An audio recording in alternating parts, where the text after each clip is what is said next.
So, the iPad mini is finally here. And I think I speak for all of us when I say, is that it? Now, I do have one on the way, so let me know down in the comments what your thoughts are, and I'll be posting a video, of course, when that does arrive.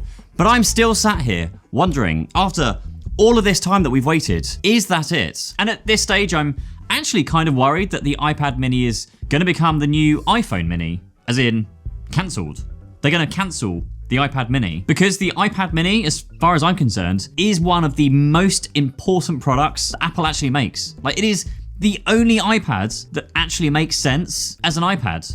Well, Apple are in a weird place with their products this year. Now, on one hand, they are giving customers everything they've ever wanted for, MacBooks. They've brought back the SD card slots, MagSafe charging. They've removed that god-awful touch bar and replaced it with normal keys once again. But on the other hand, they neglect so many products, like spending 4 years working on the new AirPods Max, and all they managed was USB-C and a few new colors, or the Magic Mouse. I mean, that's just not a well-designed product. Or the Apple Watch even, which for the past couple of years, rumors have been super hyped up that there is this whole new redesign that's gonna make an appearance, and yet nothing. And now we have it with the iPad mini. So, let's talk about it. Let's talk about what they actually gave us. So we have the new A17 Pro chip, which, fair enough, will be quite a big upgrade from the last gen's A15 chip from a few years ago now. You've got support for the Apple Pencil Pro. They bumped up the base storage to 128 gig for Apple Intelligence support, which we'll get onto in just a moment. They bumped up the Wi-Fi version to 6E.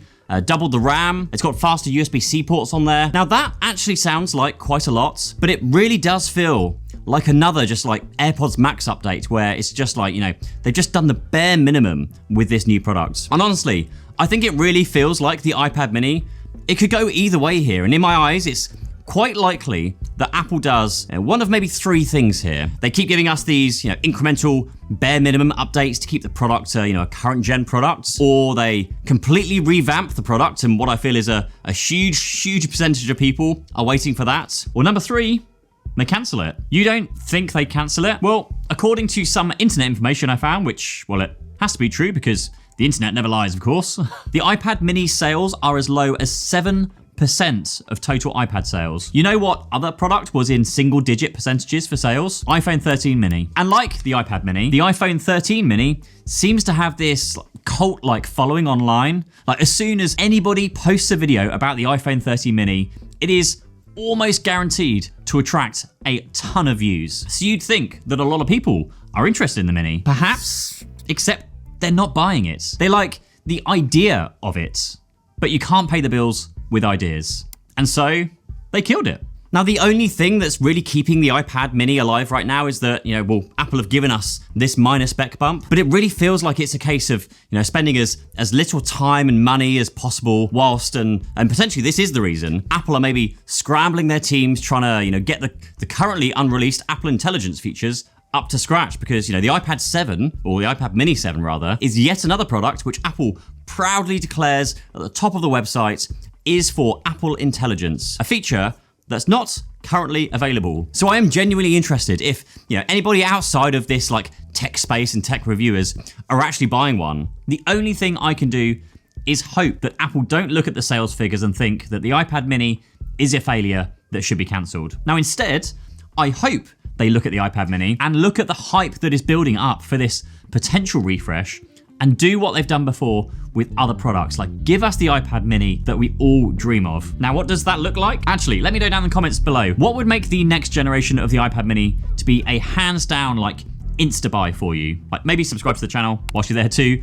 I'd love to see if I've missed anything, because I am talking about a brighter tandem OLED screen, like from the iPad Pro now, with 120 hertz ProMotion, not some crummy 60 hertz. And that screen doesn't even need to be any bigger. But if they did the thing that they do to the thing, with the iPhone every year and just make the bezel smaller, then, well, that'd be cool. With Face ID. Now, I don't even really care about the cameras on this. Remove all of them, except the front-facing camera, of course. Oh, and it can't cost the same as a flipping MacBook Air, because that would just be, well, exactly what Apple would probably charge for something like this. Whilst I'm at it, because I may as well throw this out there into the void, but IP68 waterproofing. And of course, if you are a regular user of the Apple Pencil, then the sponsor of today's video is like the perfect thing for you to get, or if not for you, it makes for a brilliant gift for a friend of yours with an iPad. So if you do want to have that paper-like feeling, just buy the paper-like screen protector, who coincidentally are sponsoring this video, thank you very much, at a fraction of the cost of upgrading to this new nano texture coating option. And it's something I featured for years and years across this channel. It's a bit of a viewer favorite. Now, rather than it being etched directly into the glass like the nano texture display and available on only the more expensive iPad Pros, the Paperlike 2.1 is a screen protector that also doubles up by making that kind of glassy, smooth screen feel way more, well, like paper. So when using any Apple Pencil on any iPad, it will feel a lot more like drawing or writing on real paper. And actually, it sounds similar too.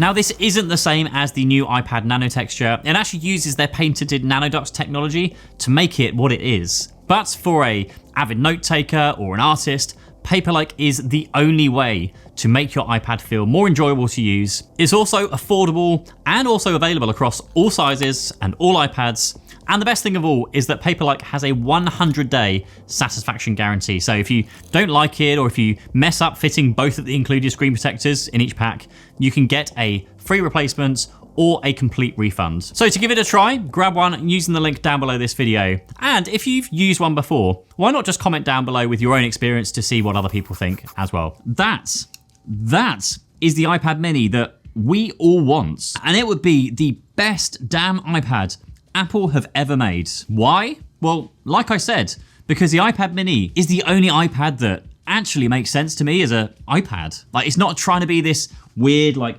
replacement laptop thing that can easily run macOS, but doesn't, because that would just cannibalize the whole MacBook range. It's also not going to be more expensive and less useful as a MacBook by the time you add on a keyboard case. The iPad mini is the perfect size to bring with you when traveling, to consume content, download movies and TV shows and YouTube videos whilst on a plane. Take notes, it's literally the size of a notepad. Browsing the web, like reading articles, reading books. If they manage to make it waterproof, then it would be great for taking on a holiday, reading books while sat in a pool or something. Now, bigger iPads are great, but they're big, they're cumbersome and really awkward to hold and just use, when the iPad mini just isn't. That iPad is the perfect iPad that potentially nobody wants, because the sales figures just aren't there compared to those buying the other models. And so maybe, well, just maybe, Apple will cancel it altogether. But how does my wish list compare against the very latest information and rumors that we have online? Well, we've seen what has just launched with the new iPad 7. The OLED screen upgrade? Nope. That is apparently delayed until an 8.7-inch iPad mini model in, 2026, which may or may not line up with a rumored foldable device that could or could not be the same device, which also launches between 2026 and 2027. But what do you think about this? Like, are you buying the refreshed iPad mini? Would you buy something else, or would you just skip this until something better comes along? And if they did launch the, iPad mini Pro, or whatever we're going to call it, with all of those upgrades, would you buy it then? Like, I would just love to know what everyone else thinks, because on YouTube it's just really hard to gauge things, kind of like the iPhone mini, which was completely killed off by Apple, even when any video made on the iPhone mini absolutely flew. So yeah, let me know down in the comments down below. And next up, if you want to know more about why I think the iPad mini is one of the best iPads ever, check this one out.